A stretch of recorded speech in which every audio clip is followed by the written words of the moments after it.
Hello friends, welcome to food tag.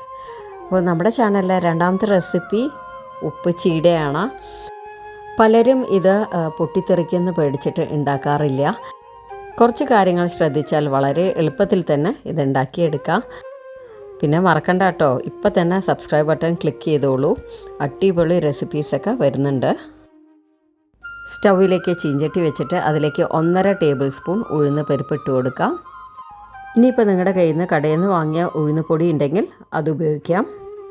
Medium ഫ്ലെയിമിൽ കൈവിടാതെ ഇളക്കിക്കൊണ്ടിരിക്കണം. ഒരു ഗോൾഡൻ കളർ ആവണ സമയത്ത് വാങ്ങി വയ്ക്കാം. ഉഴുന്ന് പരിപ്പ് കരിയാതെ ശ്രദ്ധിക്കണം. കരിഞ്ഞാൽ പലഹാരത്തിൻ്റെ സ്വാദേ നഷ്ടപ്പെടും. ഉഴുന്ന് പരിപ്പ് നന്നായിട്ട് ആറിയ ശേഷം ഞാൻ മിക്സി ജാറിലേക്ക് ഇട്ട് കൊടുത്തിട്ടുണ്ട്. അത് നല്ല ഫൈൻ പൗഡറായിട്ട് പൊടിച്ചെടുക്കണം. ഇനി അടുത്തത് അതേ ചീഞ്ചട്ടിയിലേക്ക് 1 കപ്പ് അരിപ്പൊടി ഇട്ട് കൊടുക്കുകയാണ്. ഞാനിവിടെ ഉപയോഗിക്കുന്നത് ഇടിയപ്പപ്പൊടിയാണ്. വറുത്ത പൊടിയാണ് ഉപയോഗിക്കണമെന്നുണ്ടെങ്കിൽ 2 മിനിറ്റൊക്കെ ഒന്ന് ജസ്റ്റ് സോട്ട് ചെയ്താൽ മതി. വറക്കാത്ത പൊടിയാണ് ഉപയോഗിക്കണമെന്നുണ്ടെങ്കിൽ കുറച്ചധികം സമയം എടുത്തിട്ട് നന്നായിട്ട് തന്നെ വറുത്തെടുക്കണം. ഇനി നമ്മൾ നേരത്തെ പൊടിച്ചു വെച്ച ഉഴുന്നുപൊടിയും അരിപ്പൊടിയും നന്നായിട്ടൊന്ന് ചലിച്ചെടുക്കണം. തരികൾ ഉണ്ടാവാൻ പാടില്ല കേട്ടോ. നമ്മുടെ ഈ മാവിൽ തരികളുണ്ടെങ്കിൽ പൊട്ടിത്തെറിക്കാനുള്ള ചാൻസസ് കൂടുതലാണ്. ഇതുവരെ ചീട ട്രൈ ചെയ്തിട്ട് സക്സസ് ആവാത്തവർ ഒരു 2-3 തവണ അരിച്ചെടുത്ത് വെച്ചോളൂ കേട്ടോ. ഇനി ഇതിലേക്ക് 1.5 ടേബിൾ സ്പൂൺ ചെറുതായിട്ടൊന്ന് ചൂടാക്കിയ തേങ്ങ ചേർത്ത് കൊടുക്കാം. 1 ടീസ്പൂൺ ജീരകം, 1 ടീസ്പൂൺ ചതച്ച കുരുമുളക്, 1/2 ടീസ്പൂൺ കായപ്പൊടി, 1.5 ടേബിൾ സ്പൂൺ വെണ്ണ, ആവശ്യത്തിനുള്ള ഉപ്പും ചേർത്തിട്ട് പുട്ടിന് കുഴക്കണ പോലെ നന്നായിട്ട് യോജിപ്പിച്ചെടുക്കണം. ഇനി കുറച്ച് വെള്ളം എടുത്തിട്ട് ഇതുപോലെ ഒന്ന് തെളിച്ച് കൊടുത്തിട്ട് കുറച്ചായിട്ട് വേണം കുഴച്ചെടുക്കാനായിട്ട്. ഒറ്റയടിക്ക് വെള്ളം ഒഴിക്കരുത് കേട്ടോ. വെള്ളത്തിൻ്റെ അളവ് കറക്റ്റായിട്ട് പറയാൻ ബുദ്ധിമുട്ടാണ്. കാരണം ഓരോരുത്തരുടെ അരിപ്പൊടിക്ക് വ്യത്യാസം ഉണ്ടാവുമല്ലോ. അതിനനുസരിച്ചായിരിക്കും വെള്ളത്തിൻ്റെ ആവശ്യം വരിക. അപ്പോൾ ഞാൻ നന്നായിട്ട് കുഴച്ച് വെച്ചിട്ടുണ്ട്.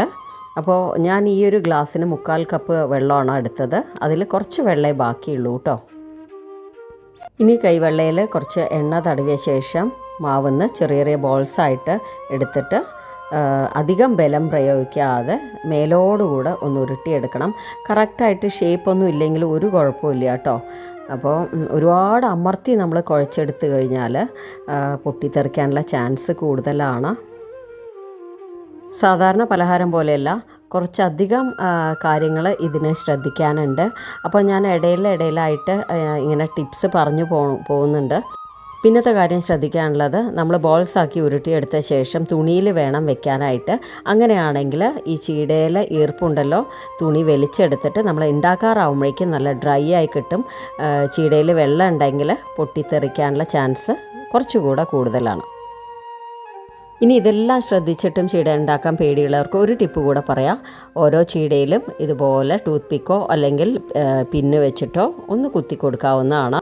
ഇനി എല്ലാ ബോൾസും ഫ്രൈ ചെയ്തെടുക്കണം. അതിനായിട്ട് ഞാനിവിടെ വെളിച്ചെണ്ണ ചൂടാക്കാനായിട്ട് വെച്ചിട്ടുണ്ട്.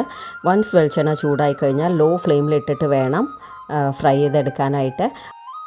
അപ്പോൾ നമ്മുടെ ചീടയുടെ മാവ് പെർഫെക്റ്റ് ആണോ എന്ന് അറിയാനായിട്ട് പൊട്ടിത്തെറിക്കുകയോ എന്നൊക്കെ പേടിയുള്ളവർ ഈ ഒരു കാര്യം ചെയ്ത് നോക്കാവുന്നതാണ് കേട്ടോ. അപ്പോൾ ചൂടായ എണ്ണയിലേക്ക് 1 ചീട ഇട്ട് കൊടുക്കുക. ഉടനെ തന്നെ ഒരു മൂടി കൊണ്ട് അടച്ച് വയ്ക്കുക.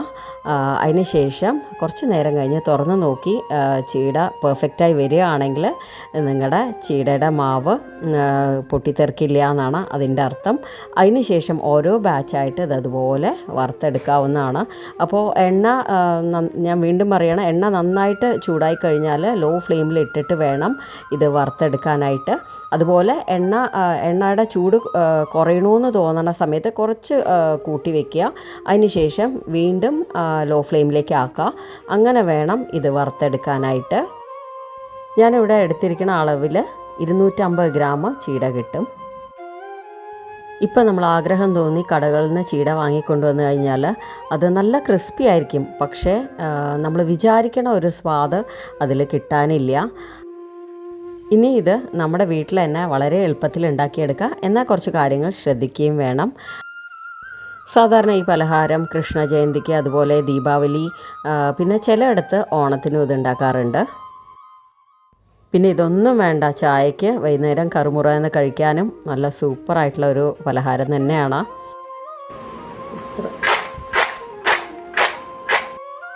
അപ്പോൾ നോക്കൂ, കടയിൽ പോലും കിട്ടില്ല കേട്ടോ ഇത്ര സൂപ്പർ ടേസ്റ്റി ആയിട്ടുള്ള ചീടാസ്. ഫ്രൈ ചെയ്ത ചീടകൾ നന്നായിട്ട് ആറിയ ശേഷം എയർ ടൈറ്റ് ആയിട്ടുള്ള ഒരു കുപ്പിയിൽ ഇട്ട് വയ്ക്കാം. കുറേ നാളിത് സൂക്ഷിച്ച് വയ്ക്കാൻ പറ്റും കേട്ടോ. പക്ഷേ കുറേ നാളൊന്നും നിൽക്കില്ല, പെട്ടെന്ന് തന്നെ കാലിയാവും. അപ്പം ഞാൻ ഒരു ചീട കഴിച്ച് കാണിച്ചു തരാം കേട്ടോ.